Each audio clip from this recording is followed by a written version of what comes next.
Hi everyone! Welcome back to Prediabetes Plant-Based Journey. In my last video, I shared how I reversed prediabetes by switching from keto to a mostly plant-based, low-fat lifestyle. Today, I want to show you exactly what I eat in a typical day, and why each meal helps me keep my blood sugar steady.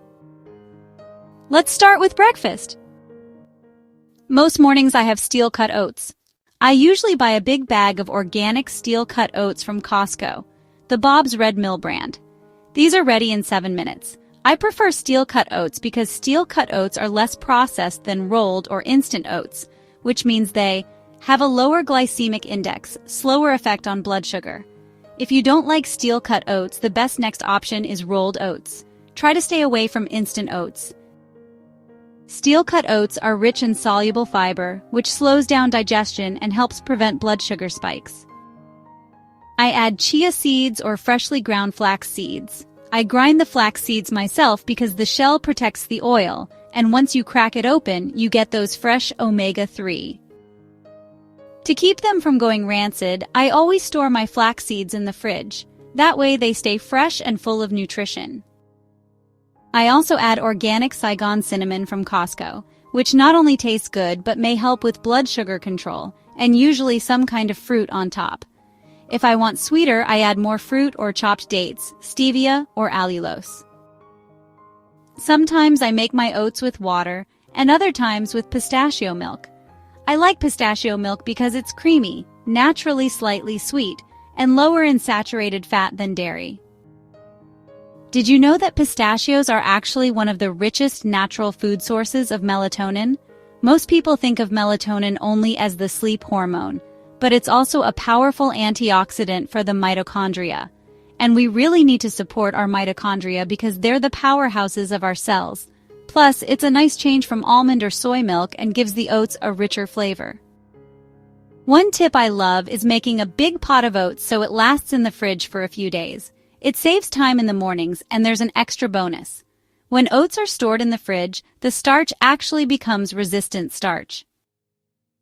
That means it digests more slowly, which helps with glucose control even more. When I compare this to keto breakfasts, which used to be eggs and meat, the difference is huge. Meat and eggs are also very expensive. Oats, on the other hand, are affordable, easy, and keep me full. Now don't get me wrong. Sometimes I want a savory breakfast and I skip the oats or have both. I have no restrictions. My body tells me what it needs. Now for lunch. I like something hearty and filling, a stew, a chili, a soup, a salad, or a wrap. These meals are rich in beans, vegetables, and whole grains, which give me steady energy.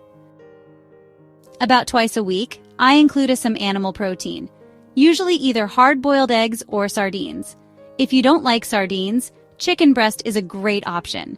If I go out with my family or friends, I will enjoy myself and I will eat what's available. That's never an issue. One of my favorite salads is an Oriental carrot salad. It's made with strings of carrots, red onion, cilantro, green onion, vinegar, soy sauce, sesame seeds, and garlic. I make the salad in different versions, Greek, Oriental, and Mexican. It's colorful, fresh, and very delicious. Even my kids love it. What I love about lunches like this is that they don't just taste good, they're affordable.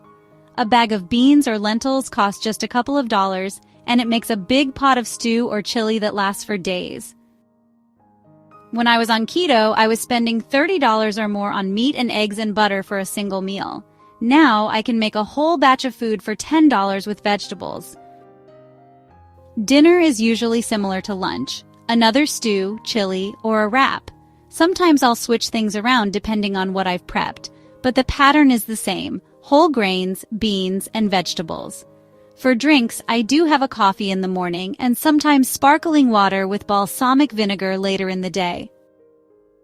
For snacks, I keep it simple: fruit, a few nuts, or veggies with hummus. Pairing carbs with fiber keep blood sugar stable. That's why it's best to eat fruit with the peel whenever you can. Most of the fiber is in the skin. The best part is that I eat until I feel full. I don't feel restricted, and I really enjoy my food. I love the beautiful colors on my plate: bright oranges from carrots, greens from cilantro and spinach, reds from tomatoes and berries.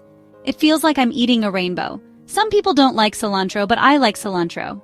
Do you like cilantro? Sometimes I only eat 2 large meals a day because I'm so satisfied. And the science supports this way of eating. Fiber and resistant starch slow digestion. Omega-3s from flax seeds help reduce inflammation. Sardines give you a form of more readily available omega-3. And studies have shown that plant-based, low-fat diets improve insulin sensitivity. This isn't just my personal story.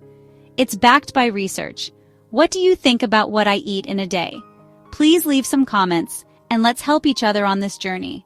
I'd love to learn from you. Drop a comment if there's a specific topic you want me to make a video about. So that's a typical day of eating for me on a plant-based, low-fat lifestyle. It's simple, affordable, colorful, and it keeps my blood sugar steady. Isn't this interesting? That eating more carbs lowered my blood glucose?